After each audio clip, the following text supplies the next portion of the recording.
Bismillahirrahmanirrahim. Suara itu terus saja terdengar hingga membuat suasana menjadi mencekam. Jiwaku bergidik akibat rasa takut yang begitu luar biasa hebatnya, membuat tubuhku gemetaran. Peluh keringat mulai membasahi sekujur tubuh, diiringi detak jantung tak beraturan.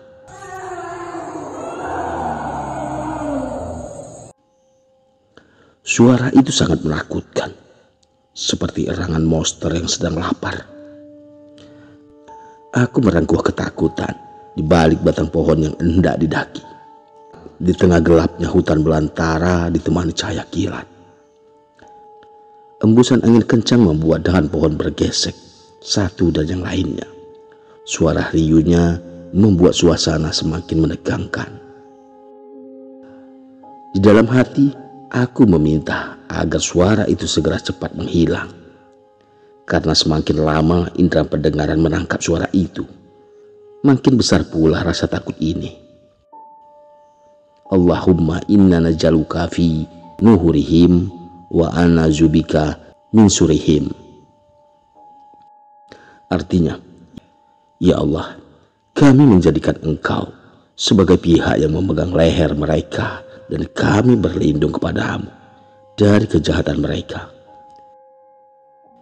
Aku berdoa untuk menghilangkan rasa takut yang sedari tadi meluluhlantahkan mental. Ketika membacanya, aku yakinkan diri bahwa Allah adalah sebaik-baiknya pelindung dari segala kejahatan yang mengancam. Karena dengan berdoa, Allah akan senantiasa melindungi dan mengikis rasa takut di dalam diri kita. Sebagai makhluk yang beriman kepadanya, aku pasrahkan semua hal yang terjadi hanya kepada Allah Subhanahu wa Ta'ala, karena segala sesuatu yang dihadapi adalah kehendaknya. Selain berdoa dan berzikir, aku juga tetap waspada agar lebih siap bila mana mendapatkan serangan secara mendadak. Beberapa puluh menit berlalu, suara aneh itu perlahan terdengar sayu dan lama-kelamaan menghilang.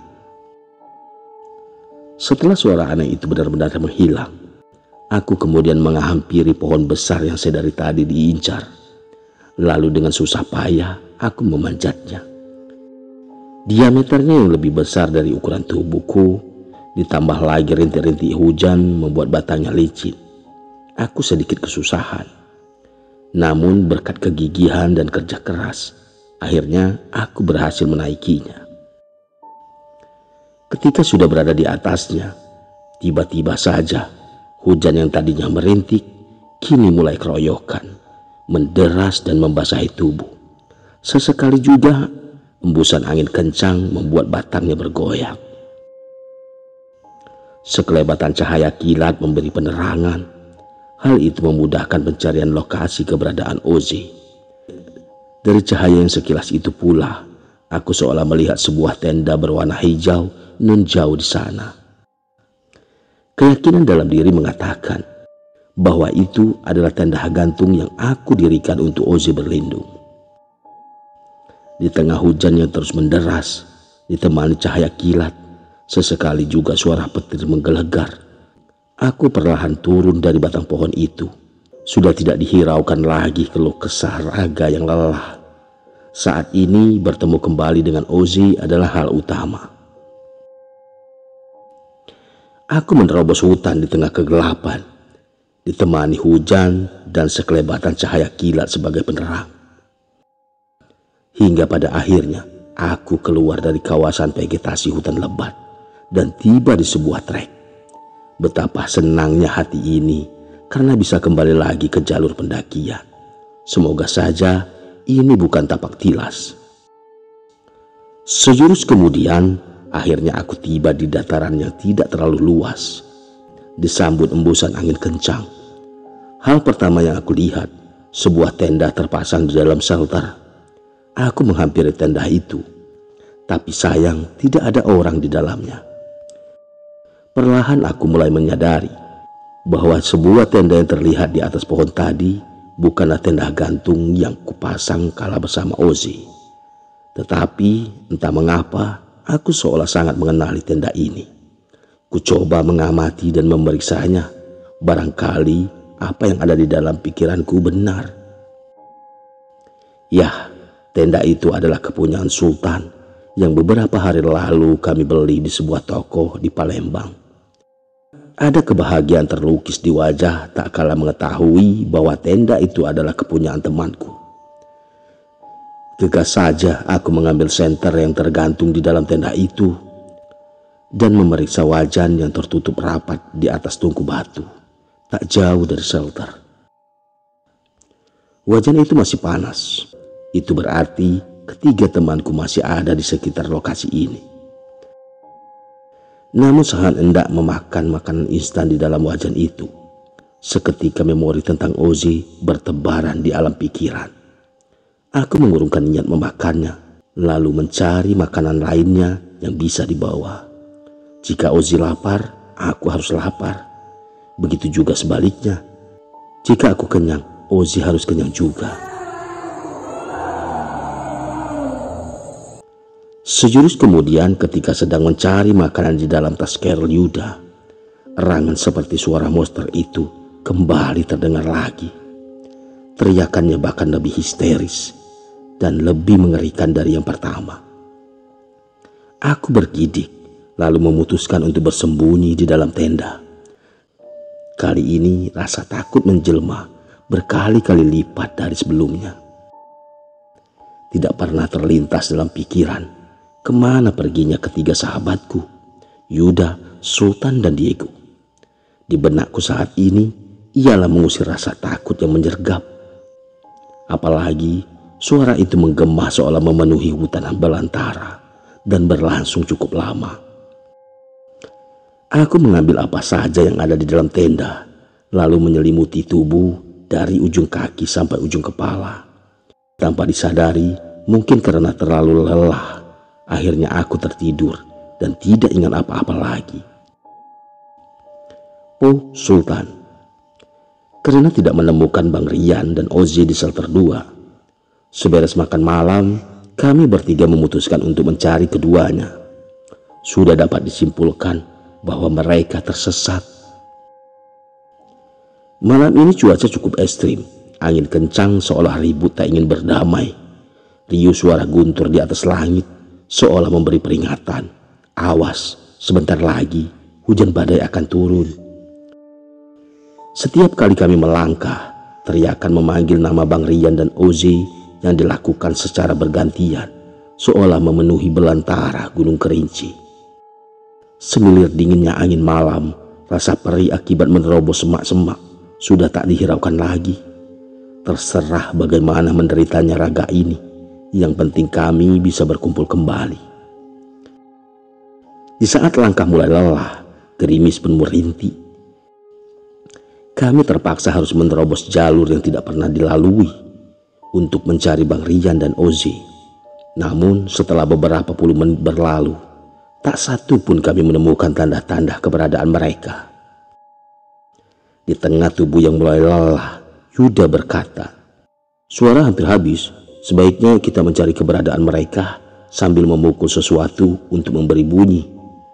Dipercaya saat berada di belantara, suara-suara seperti itu akan terdengar lebih nyaring dan efektif ketimbang harus berteriak. Aku dan Diego setuju akan hal itu, dan Yuda pun mengeluarkan wajan yang sengaja ia bawa. Kemudian sembari melanjutkan perjalanan, wajan itu dipukul terus-menerus.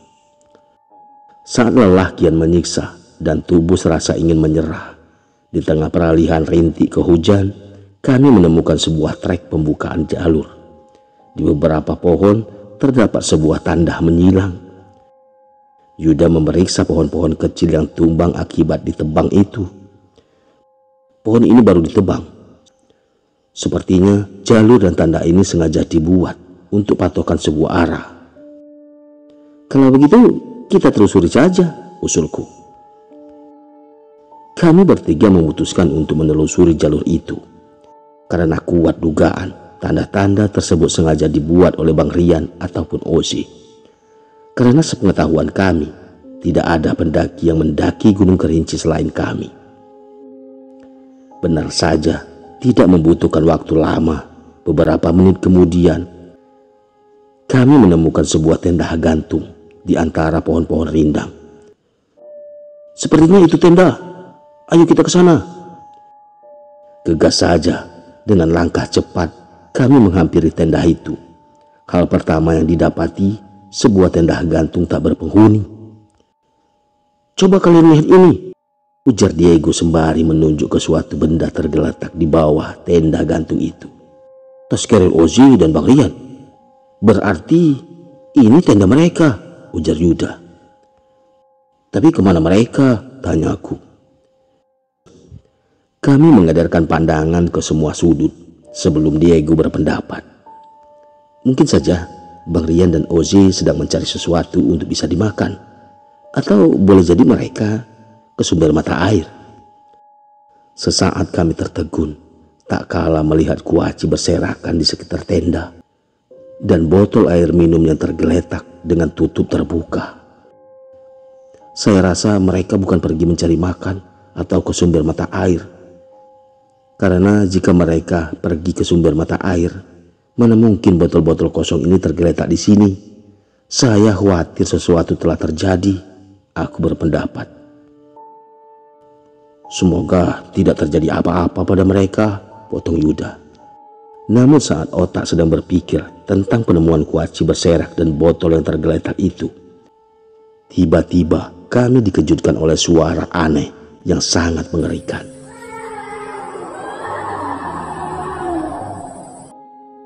Suara itu membuat kami mematung dan saling bertatap-tatapan dengan ekspresi penuh tanya, "Suara apa itu?" "Suara apa itu?" tanya Diego padaku dengan nada berbisik. "Entahlah, berumur-umur baru kali ini saya mendengar suara erangan seperti suara monster," jawabku. "Tetap tenang, semoga ini hanya suara hewan penghuni gunung saja," pungkas Yuda. "Bukankah shelter 2 vegetasinya hutan kerdil? Tidak banyak populasi hewan mendiami kawasan seperti itu?" tanyaku kepada Yuda. Benar, biasanya suara-suara seperti itu sering terdengar di vegetasi hutan lebat dengan pohon-pohon besar menjulang. Sejurus kemudian, suara-suara hewan malam lainnya mulai terdengar. Hal itu membuat suasana seketika berubah sangat mencekam. Kegelisahan terlihat dari rona wajah kami. Tak kalah pori-pori sekujur tubuh mulai meremang. Merinding sudah tak bisa dihindari. "Kita bereskan semua barang-barang di sini. Sebaiknya kita segera tinggalkan tempat ini," ujar Yuda. "Lantas bagaimana dengan misi pencarian kita?" tanyaku. "Sekarang sudah pukul 2 pagi. Lagi pula sepertinya malam ini cuaca kurang baik. Kita lanjutkan pencarian besok saja. Setidaknya kita sudah menemukan tanda-tanda keberadaan mereka. Saya pikir mereka masih berada di sekitar sini." Hujan yang tak kunjung reda, ditambah lagi angin kencang. Memang sangat riskan jika kami terus memaksa melanjutkan pencarian. Dari tempat kami menemukan tenda gantung itu sampai ke shelter 2. Setiap jalur yang dilewati tidak lupa kami memberi tanda. Dengan harapan jika nanti Bang Rian dan Ozzy kembali ke sini lagi, setidaknya mereka bisa mengetahui jalur mana yang harus dilalui. Sampai jumpa lagi di episode berikutnya. Wassalamualaikum warahmatullahi wabarakatuh. Walhamdulillahirabbil alamin.